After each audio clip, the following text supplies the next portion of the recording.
Hello friends and dear students, I hope you all were doing well. आप अपने exams की preparation बहुत अच्छे से कर रहे होंगे, ठीक है।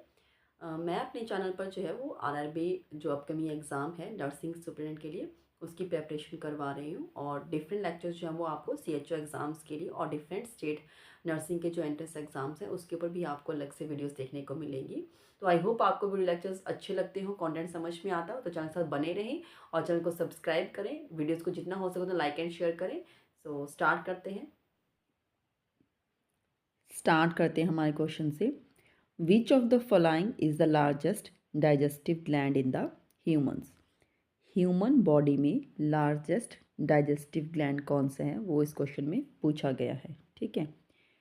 ऑप्शंस देखिए, spleen, liver, pancreas and hepatopancreas. तो यहाँ पर जो राइट आंसर है वो है हमारे पास लीवर, ठीक है। अगर पूछते लार्जेस्ट ग्लैंड तब भी हमारा जो आंसर था वो हमारे पास क्या होता, लीवर, ठीक है। अगर पूछते हैं हमारे पास लार्जेस्ट एंडोक्राइन ग्लैंड, सिर्फ लार्जेस्ट एंडोक्राइन ग्लैंड, तब हमारे पास आंसर होगा थायराइड ग्लैंड, ठीक है। और अगर हमारे पास पूछेंगे स्मॉलेस्ट ग्लैंड तो वो हमारे पास होते हैं पिट्यूटरी ग्लैंड, ठीक है। पिट्यूटरी ग्लैंड जो होता है वो स्मॉलेस्ट ग्लैंड है। नेक्स्ट क्वेश्चन देखिए, the salivary gland secrete saliva which contains the enzyme, ठीक है। तो कौन सा एंजाइम जो है वो कंटेन करता है, जो सलाइवा सिक्रीट होता है सलाइवरी ग्लैंड से, उसमें कौन सा एंजाइम होता है। ऑप्शंस देखिए, pepsin, rennin, ptyalin and lipase. So the right answer is option C, ptyalin, ठीक है। नेक्स्ट क्वेश्चन देखिए, red blood corpuscles are formed in, जो रेड ब्लड सेल्स होते हैं, रेड ब्लड कार्पल्स होते हैं, वो कहाँ पर फॉर्म होते हैं हमारी बॉडी में। ऑप्शंस देखिए हमारे पास क्या है, liver, small intestine, kidneys and bone marrow. तो बोन मैरो में जो होता है वो हमारे पास जो है वो आरबीसीज की प्रोडक्शन होती है, ठीक है। Next question, in human body the leg bones are. तो ह्यूमन बॉडी में जो हमारी लेग्स होती हैं, ठीक है, हमारी बॉडी में जो हमारी लेग्स होती हैं, ठीक है, तो उनमें जो है वो हमारे बोन्स कौन सी होती हैं वो यहाँ पर पूछा गया है, ठीक है। तो हमारी लेग्स में जो बोन्स होती हैं वो कौन सी होंगी। ऑप्शंस देखिए, humerus and femur, fibula and tibia, fibula and ulna, tibia and radius.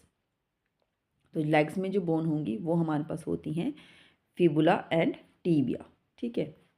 यहाँ पर आप देख सकते हैं ये हमारे पास लेग में दिखाया गया है, ये जो लॉन्गेस्ट है, ठीक है, और थोड़ी थिक भी लग रही है वो हमारे पास टीबिया है, और फिबुला जो थोड़ी साइज़ में स्मॉल है और थिन दिख रही है, ठीक है।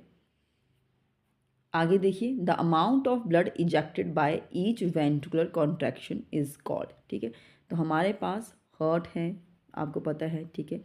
तो यहाँ पर हमारे पास जो है वो हार्ट जो है वो ब्लड पंप करता है पूरी बॉडी में through the systemic aorta and through the pulmonary arteries, जो है वो ब्लड जो है वो लंग्स में जाता है फॉर द ऑक्सीजनेशन प्रोसेस, ठीक है। हमारे पास होते हैं right atrium, right ventricle and left atrium and left ventricle, ठीक है। तो यहाँ पर पूछ रहे हैं कि जब वेंट्रिकल्स की कॉन्ट्रैक्शन होती है, ये जो हमारे पास वेंट्रिकल्स होती हैं इनकी जब कॉन्ट्रैक्शन होती है तब जो अमाउंट ऑफ ब्लड इजेक्ट होता है बाय ईच वेंट्रिकल कॉन्ट्रैक्शन, ठीक है, तो उसे हम क्या कहेंगे। Cardiac output, expiratory reserve, stroke volume and tidal volume. तो उसे हम कहेंगे स्ट्रोक वॉल्यूम। आगे चलिए क्वेश्चन देखिए, which of the following medication orders are for every other day, ठीक है। तो ये कुछ एब्रीवेशंस जो हैं कुछ मेडिकल एब्रीवेशंस हैं जो हम यूज़ करते हैं ड्यूरिंग द प्रिस्क्रिप्शन, जब भी जो है वो डॉक्टर मेडिकेशन जो है वो प्रिस्क्राइब करते हैं उस टाइम पर कुछ एब्रीवेशंस यूज़ करते हैं, वो यहाँ पर मेंशन की गई हैं। इनमें से ऐसी कौन सी एब्रीवेशन है जो हम यूज़ करते हैं जब किसी को कोई मेडिसिन जो होती है वो एवरी अदर डे लेनी होती है, एक दिन छोड़कर, ठीक है। तो ऑप्शंस देख लीजिए, Q D, Q H, Q O D and B I D. तो एवरी अदर डे जो हम लेंगे वो हमारे पास रहेगा क्यू ओ डी, ठीक है। और यहाँ पर हमारे पास रहेगा क्यू डी के लिए हमारे पास रहेगा वंस अ डे, ठीक है। तो ये हम लेंगे वंस अ डे। देन ये B I D twice a day, ठीक है। और ये हमारे पास रहेगा एवरी आर, ठीक है। क्यू एच होता है फॉर द एवरी आर कोई मेडिकेशन लेनी है तो। नेक्स्ट क्वेश्चन देखिए, which of the following organs is one of the primary regulator of body fluid and electrolyte balance. तो ये जो हमारे पास कुछ ऑप्शंस दी गई हैं कुछ ऑर्गन्स की, ठीक है, इसमें से कोई एक ऐसा प्राइमरी रेगुलेटर है, कोई ऑर्गन जो है वो प्राइमरी रेगुलेटर है बॉडी फ्लूइड का और इलेक्ट्रोलाइट बैलेंस का हमारी बॉडी के लिए, ठीक है। Kidney, lungs, stomach and intestine. So the right answer is the kidney, ठीक है। किडनी जो होते हैं वो हमारी बॉडी का बॉडी फ्लूइड को जो है वो रेगुलेट करते रहते हैं और इलेक्ट्रोलाइट को बैलेंस करके रखते हैं bye filtering the blood through the nephrons, ठीक है। नेक्स्ट क्वेश्चन देखिए, the site of pulse in the neck is called, ठीक है। तो हमारे नेक में जो होता है एक पल्स हमें फील होती है, ठीक है, तो उसे हम क्या कहेंगे? जो हमारे पास नेक में जो है वो पल्स फील होती है उसे हम क्या कहते हैं? Temporal, radial, carotid and popliteal. तो उसे हम क्या कहेंगे? Carotid pulse. Kussmaul breathing is associated with, ठीक है। कुश्माउल ब्रीदिंग जो है वो कौन सी कंडीशन के साथ एसोशिएट करती है? Atelectasis, bronchial asthma, diabetic ketoacidosis and heart failure. तो ये जो एसोशिएट करती है वो करती है डायबिटिक कीटोएसिडोसिस के जो पेशेंट्स होते हैं उनमें हमें जो है वो इस टाइप का ब्रीदिंग जो है वो देखने में मिलता है। होती क्या है कॉस्मल ब्रीदिंग में? यहाँ पर जो होता है वो एकदम से रैपिड ब्रीदिंग होती है, डीप, वेरी डीप, और बट फास्ट होगी, ठीक है। लेबर्ड ब्रीदिंग हमें उसका देखने को मिलेगा, ठीक है, और इसे हम कॉमनली कहते हैं एयर हंगर, ठीक है। एयर हंगर, जिसे हम जैसे होता है ना कि हंगर, खाने की भूख, तो यहाँ पर हवा मतलब सांस लेने की भूख है, एयर की भूख है, ठीक है। तो फटाफट से रैपिड ब्रीथ कर रहे हैं, जल्दी जल्दी सांस ले रहे हैं, ठीक है। तो इट इज़ ऑल्सो ये हम इसका नाम कैसे पड़ा कॉस्मल ब्रीदिंग? क्योंकि हमारे पास जो थे एक जर्मन डॉक्टर जिन्होंने सबसे पहले नोटिस किया एक पेशेंट में जो डायबिटीज़ मेलाइटिस का पेशेंट था, उसने नोटिस किया इस टाइप की ब्रीदिंग, ठीक है। तो उनका नाम था एडोल्फ कॉस्मल। तो इसलिए इस ब्रीदिंग का नाम जो पड़ गया वो क्या पड़ गया? कॉस्मल ब्रीदिंग, ठीक है।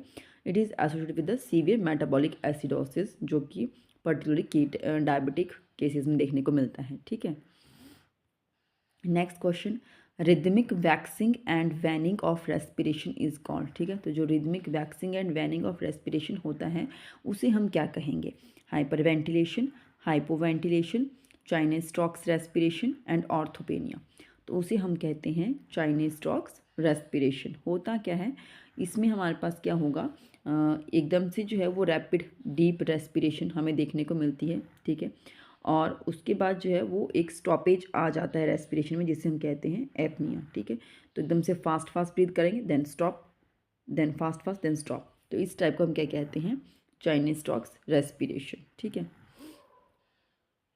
Heavy activities should be avoided for how many weeks after retinal detachment surgery, ठीक है। तो अगर किसी का जो है वो रेटिनल डिटैचमेंट की सर्जरी हुई है तो हैवी एक्टिविटीज़ हमें कब तक अवॉइड करनी चाहिए? For how many weeks after the surgery? 2 weeks, 1 week, 6 weeks and 12 weeks. तो वो हमें जो है वो अवॉइड करनी चाहिए फॉर एटलीस्ट 6 वीक्स के लिए। होता क्या है कुछ इस तरीके से आप देख सकते हैं इस पिक्चर में, ये हेल्दी आई है, यहाँ पर ये जो येलो कलर से जो डोनेट किया यहाँ पर, तो ये हमारे पास रेटिना है, ठीक है। अभी आप यहाँ पर देख सकते हैं ये रेटिना जो है वो डिटैच हो चुका है यहाँ पर आई से, तो इसको सर्जरी हुआ है, ठीक है। तो अगर इसकी सर्जरी होती तो एटलीस्ट 6 वीक्स के लिए तो हमें जो है वो हैवी एक्टिविटीज़ को अवॉइड करना चाहिए। Next question, complications of acute otitis media in a child if it is not treated, ठीक है। तो अगर किसी बच्चे में एक्यूट ओटाइटिस मीडिया है, ठीक है, और उसे अगर ट्रीट नहीं करेंगे तो उसकी क्या कॉम्प्लिकेशन बन के हमारे पास आएगी? Deafness, Meniere's disease, mastoiditis and growth failure. तो यहाँ पर हमारे पास क्या आएगा? मैस्टोडाइटिस की जो है वो कॉम्प्लिकेशन हमें देखने को मिलती है। इसमें हमारे पास जो है जो मैस्टोइड बोन होता है उसकी इन्फ्लेमेशन हो जाती है, ठीक है। क्लिनिकली इसमें बच्चा जो है वो लेथार्जिक और मेलेज उसमें देखने को मिलेगा।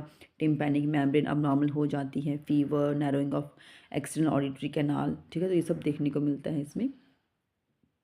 नेक्स्ट क्वेश्चन देखिए, Homans sign is use to assess. Homans sign जो है वो हम यूज़ करते हैं किसी चीज़ को असेस करने के लिए, और वो क्या है? Haematoma, hypotension, wound sepsis and deep vein thrombosis. तो उसमें जो है वो हम डीप वेन थ्रोम्बोसिस को असेस करने के लिए होमन साइन को हम यूज़ करते हैं। होता क्या है होमन साइन में? हमारे पास अगर किसी इंडिविजुअल को जो है वो हम जैसे उसकी लेग ऐसे स्ट्रेट है, ठीक है, और अगर हम उसके फुट को जो है वो पकड़कर डॉर्सी फ्लेक्स करने की कोशिश करते हैं, ठीक है, और उसकी नीज़ को भी जेंटली प्रेस करते हैं, तो उसको यहाँ पर जो है वो पेन फील होती है, ठीक है, उन्हें जो है वो डिस्कम्फर्ट उसके काफ मसल्स में जो है वो पेन फील होगी। और ये जो होता है इसे हम कहते हैं होमेंस साइन, जो बेसिकली थ्रोम्बोफ्लेबाइटिस के केसेस में देखने को मिलता है, ठीक है। आगे चलते हैं। In rheumatoid arthritis during the acute phase the values which are significant are, ठीक है, रूमेटॉइड अर्थराइटिस का पेशेंट होता है, उसके एक्यूट फेज में जो वैल्यूज़ देखने को मिलेंगी, ठीक है, तो वो इनमें से कौन सी वैल्यूज़ जो हैं वो सिग्निफिकेंट रहेंगी वो पूछा गया है। LFT एलिवेशन, RFT एलिवेशन, ठीक है, तो लीवर फंक्शन टेस्ट है, रीनल फंक्शन टेस्ट है, कंप्लीट ब्लड काउंट के बारे में बता रहे हैं, ठीक है, और हमारे पास ESR एंड CRP लेवल का एलिवेशन की यहाँ पर फाइंडिंग्स बताई गई हैं। तो हमारे पास रूमेटॉइड अर्थराइटिस का जो एक्यूट फेज़ होता है उसमें हमारे पास जो है वो इराइथ्रोसाइट सेडिमेंटेशन रेट जो है वो हमारे पास, और CRP का जो लेवल है वो इंक्रीज़ हो जाता है, एलिवेट हो जाता है, ठीक है। बेसिकली क्या होगा, इसमें इन्फेक्शन होता है, ठीक है, और इसमें जो है वो इन्फेक्शन की वजह से जो है वो हमारे पास इनकी वैल्यूज़ जो है वो इंक्रीज़ हो जाती हैं। In rheumatoid arthritis neither CRP and ESR are used for the diagnosis. ज़रूरी नहीं है कि इसी की ही वैल्यूज़ के बेसिस के ऊपर हम रूमेटॉइड अर्थराइटिस को डायग्नोज करते हैं, और बहुत सारे क्राइटेरिया होता है डायग्नोज करने का, ठीक है, बट फिर भी हम इसको कंसीडर करते हैं एक बेटर मेजर उस डिज़ीज़ का देखने के लिए कि कितना लेवल हाई है, ठीक है, उसकी वर्स आउटकम्स को चेक करने के लिए वो इसका एसोसिएट करता है, ठीक है। विच of the following is not a typical difference factor between malignant tumour, ठीक है, तो कौन सा एक ऐसा फैक्टर है जो हमारे पास जो है वो एक टिपिकली एक डिफरेंस फैक्टर नहीं क्रिएट करता है between the malignancy of the tumour के लिए। Growth rate, cell differentiation, size of the tumour and encapsulation, ठीक है, तो यहाँ पर क्या होता है, साइज़ ऑफ द ट्यूमर, ठीक है, तो ट्यूमर का जो साइज़ है वो इतना फैक्टर यहाँ पर जो है वो हमारे पास डिफरेंस क्रिएट नहीं करता है कि हाँ ये मैलिग्नेंट है या नहीं है, ठीक है, छोटे साइज़ का भी जो है वो ट्यूमर जो है वो मैलिग्नेंट हो सकता है, ठीक है। नेक्स्ट क्वेश्चन देखिए, which of the following is not a live vaccine, ठीक है, तो यहाँ पर जो ऑप्शंस दी गई हैं इनमें से जो लाइव वैक्सीन नहीं है वो हमें बताना है। Typhoid, Hib vaccine, OPV vaccine and BCG, ठीक है, तो यहाँ पर जो है हिब का जो वैक्सीनेशन होता है, ठीक है, जो वैक्सीन है वो एक लाइव वैक्सीन नहीं है। यहाँ पर लिस्ट है, यहाँ पर आप देख सकते हैं कौन कौन सी जो है वो लाइव वैक्सीन्स हैं, कौन कौन सी जो है वो इनएक्टिव वैक्सीन्स होती हैं, ठीक है, तो वो यहाँ पर आप इसकी हेल्प से पता कर सकते हैं। नेक्स्ट है, all of the following are natural contraceptive method involving abstinence except, ठीक है, तो यहाँ पर जो है नेचुरल कॉन्ट्रासेप्टिव मेथड्स होते हैं एब्सिडेंस को इन्वॉल्व करके, जो नहीं है वो हमें बताना है। Observation of cervical mucus, diaphragm, calendar method, observation of body temperature, ठीक है, तो हम किसी का सर्वाइकल म्यूकस चेक कर रहे हैं, ठीक है, या बॉडी टेम्परेचर को चेक कर रहे हैं, कैलेंडर मेथड चेक कर रहे हैं, उनके मेंस्ट्रुएशन का जो टाइम पीरियड है उसको चेक कर रहे हैं, तो ये सभी जो हैं वो एक नेचुरल कॉन्ट्रासेप्टिव मेथड में आते हैं।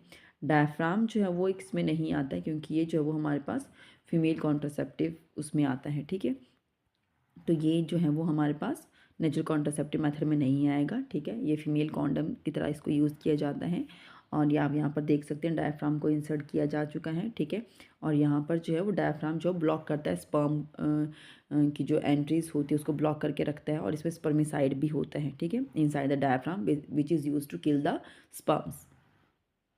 Next question, a freshly prepared ORS solution should be used with in, एक फ्रेश ORS सॉल्यूशन अगर किसी ने प्रिपेयर किया है तो उसको कितना टाइम पीरियड के अंदर जो वो हमें कंज्यूम कर लेना चाहिए, 24 hours, 6 hours, 12 hours and 48 hours, तो इसे एटलीस्ट विद इन 24 आवर्स के अंदर जो हमें इसे यूज़ कर लेना चाहिए।